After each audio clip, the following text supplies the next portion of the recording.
Assalamu alaikum wa rahmatullahi ta'ala wa barakatuhu. Barkamu da yau, barkamu da sake saduwa da ku a daidai wannan lokaci. A yau za mu tattauna akan wani fitaccen jarumi kuma darakto bugu da ƙari furodusa kuma mai ba da umarni bugu da ƙari mai ɗaukar nauyi. Da kuma wannan fitaccen mawaƙi wato Nura M Inuwa.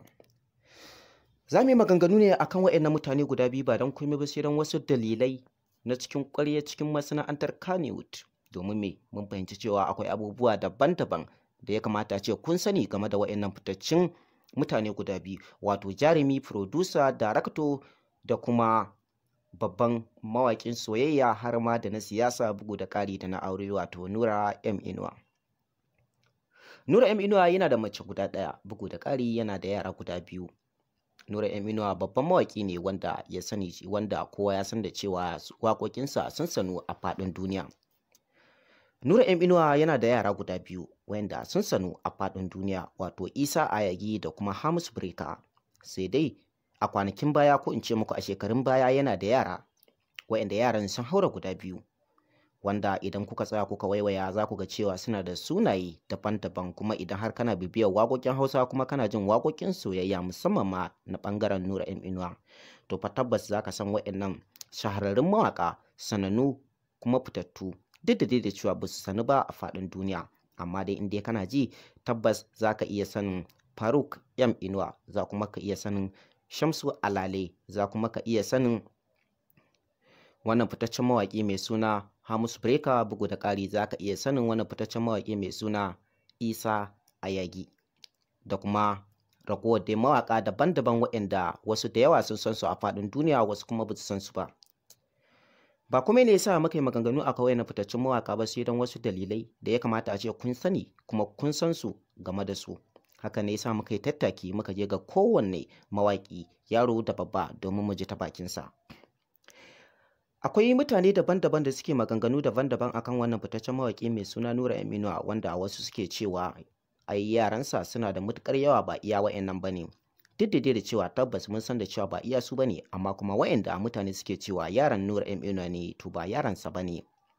Musamman da wasu suke cewa Ado Gwanja yaran Nura M Inuwa ne.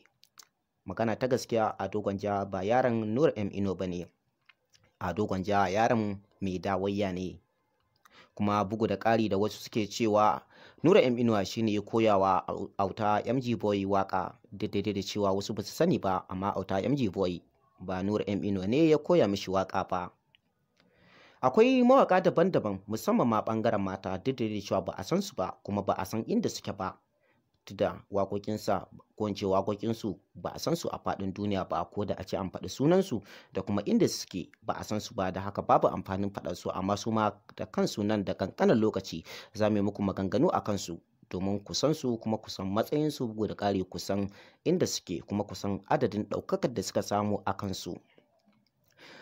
Tattakinmu da neman labaranmu ya kai ga zuwa wannan fitaccen mawaƙi wato Nura M Inuwa, inda manema labarai suka tambayi wannan babban mawaƙi Nura M Inuwa shin wace muhimmiyar rawa ya taka kuma wace nasara ya samu, bugu da ƙari wace faɗuwa ya samu a faɗin rayuwarsa. Nura M Inuwa ya kaɗa baki ya ce tabbas ya samu nasarori daban-daban kuma yana kan samun nasarori a rayuwarsa, kuma ya samu faɗuwa daban-daban kuma yana kan samun faɗuwa, domin ɗan adam ajizi ne kuma ɗan adam bai isa ya ce zai yi rayuwa ba tare da ƙaddara ta zo mishi ba. Haka ne ya sa Nura M Inuwa wasu da yawa suke cewa ɗaukar ƙaddararsa tana sawa ya shiga wani hali, domin akan yi mishi babban laifi amma sai ya ce ƙaddara ce, ya haƙura ya kada baki ya shiru. Haka ne ya sa wasu suke samun damar cutar Nura M Inuwa ta kowace fuska. Akwai wani makusancinsa ko a ce ɗan uwansa ko kuma abokinsa ko amininsa ko kuma ɗan anguwarsu ko kuma mu ce abokinsa, wanda muka samu labarin cewa ya cuci Nura M Inuwa wasu maƙudan kuɗaɗe, wanda kuɗaɗen sun taka muhimmiyar rawa wajen yawansu, wanda an ce sun wuce dubunnai sun dushe miliyoyi, wanda Nura M Inuwa kuma ya tambayi wannan bawan Allah kuɗaɗen nan amma ya kaɗa baki ya shiru yake cewa ba shi da kuɗi. Har Nura M Inuwa ya buɗe baki ya ƙara tambayarsa, bugu da ƙari da ya ce ba shi da kuɗi, a na uku ya ce shi fa ba ma zai ba da kuɗin nan ba, sai dai duk abin